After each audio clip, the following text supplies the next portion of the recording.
સો હે guys, welcome to my mini vlog. તો આજે અમને લોકોને કોલેજમાંથી લઈને જવાના હતા મેં અમદાવાદમાં આવેલા શારદા વૃદ્ધાશ્રમની મુલાકાત માટે। તો લિમિટેડ લોકો અમે 10-15 જેવા જ છે વિદ્યાર્થી લોકો। તો અમે લોકો જઈ રહ્યા છે ત્યાં વૃદ્ધાશ્રમમાં। તો ગાઈસ, હું પહેલી વાર વૃદ્ધાશ્રમમાં ગઈ હતી અને જ્યારે મેં ત્યાં આગળ એટલા બધા મા બાપની ભીડ જોઈ તો હું એકદમ નિઃશબ્દ થઈ ગઈ કે હું શું કહું। જે મા બાપે નાનપણથી મોટા કર્યા હોય એમના છોકરાઓને, જ્યારે એમના છોકરાઓની વારી આવે મા બાપને રાખવાની, ત્યારે એ લોકો એમને વૃદ્ધાશ્રમમાં મૂકી દે, થોડીક પણ દયા નથી કરતા। અને સૌથી વધારે જે મા બાપ અહીંયા હતા એ પૈસાવાળા ઘરના જ હતા। પૈસાવાળા ઘરના છોકરાઓ જ એમના માતા પિતાને વૃદ્ધાશ્રમમાં મૂકે છે।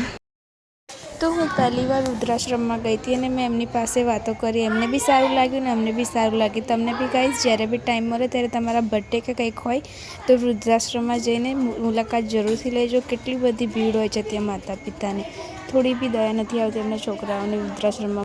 અને મેં વાતોમાં એમના માતા પિતાને પૂછ્યું કે અહીંયા મૂકવાનું કારણ શું હતું, તો કારણ એક હતું કે અમારી વહુ આવી જાય એટલે છોકરા અમારી વાત માને નહીં એટલે અમને વૃદ્ધાશ્રમમાં મૂકે।